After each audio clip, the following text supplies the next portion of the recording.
आपका क्वेश्चन है a shopkeeper buys an article at a discount of 30% and pays sale tax at the rate of 8%. The shopkeeper sells to a customer at the printed price and charge sale tax at the same rate.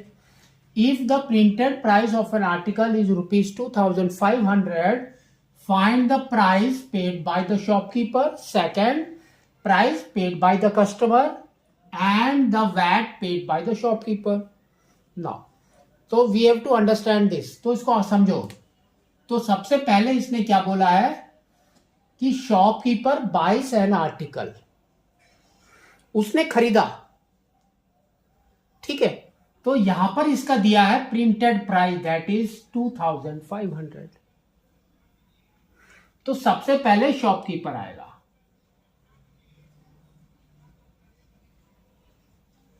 ठीक है, shopkeeper का selling price is 2500, not selling price, cost price.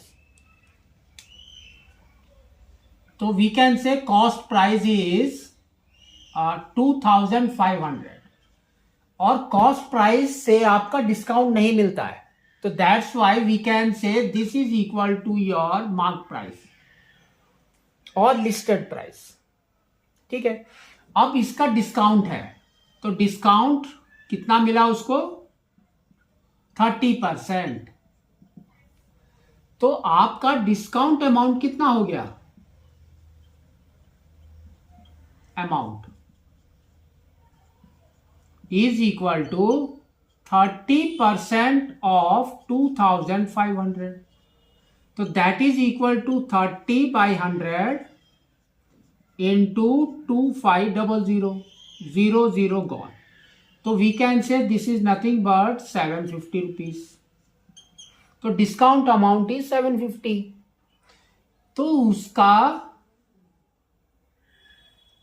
कितने में आया अभी, तो now we can से उसका कॉस्ट प्राइस. अब ये आपका कॉस्ट प्राइस हो जाएगा, ये आपका मार्क प्राइस था. ठीक है, तो कॉस्ट प्राइस अब कितना हो गया उसका 2500 minus 750, that is equal to 1750 rupees. इसके ऊपर उसने टैक्स दिया है, कितना दिया है 8%. तो नाउ टैक्स अमाउंट, तो टैक्स अमाउंट कितना हो गया उसका 8% ऑफ 1750. तो यहां पर 8/100 इंटू 1750, 00 गॉन. इसको 5 से कट कर दो, ये हो गया 2. इसको 5 से कट किया, ये हो गया 35.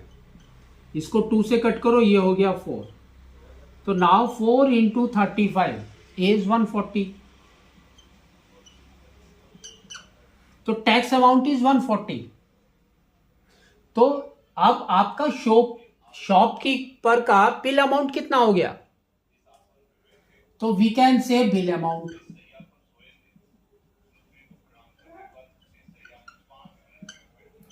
That is equal to 1750 plus 140, 1750 plus 140. तो दिस इज इक्वल टू 1890. ठीक है, तो यहां पर जो पूछा है उसने price paid by the shopkeeper is 1890. ठीक है, तो ये वाला आपका answer is this. Now next इसने बोला है price paid by the customer. तो कस्टमर को उसने कैसे पे किया, सेल किया. देखो, the shopkeeper sells to a customer at the printed price. Printed price में उसने सेल किया और चार्ज किया सेम रेट से. तो नाउ कम्स कस्टमर. तो अब आपका आ जाएगा कस्टमर. तो कस्टमर के लिए MP is same, that is equal to CP. Now that is equal to rupees 2500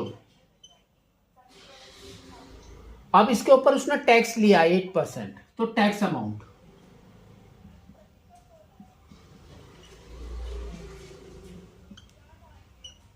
that is equal to 8% of 2500, तो ये हो जाएगा आपका 8/100 इंटू 2500, तो 0 गॉन।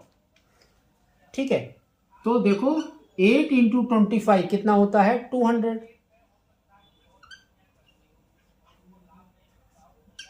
200 रुपीज उसने टैक्स लिया। तो अब कस्टमर ने टोटल कितना पे कर दिया, तो अब हम लिखेंगे bill amount that is equal to 2500 plus 200, तो ये हो गया आपका 2700 रुपीज बिल अमाउंट है कस्टमर का। ठीक है, तो ये आपका second question is over. Price paid by the customer is 2700। फिर इसने बोला है and the VAT paid by the shopkeeper, तो अब आएगा वैट। तो वैट क्या होता है, कितना टैक्स कलेक्ट किया और कितने में बेचा। तो देखो यहां पर शॉपकीपर ने पहले टैक्स दिया है 140 rupees, but he has collected from the customer 200 rupees, तो 200 माइनस 140, तो 200 minus 140 that is equal to 60 rupees. तो वैट कितना पे करना है शॉपकीपर को, 60 रुपीज।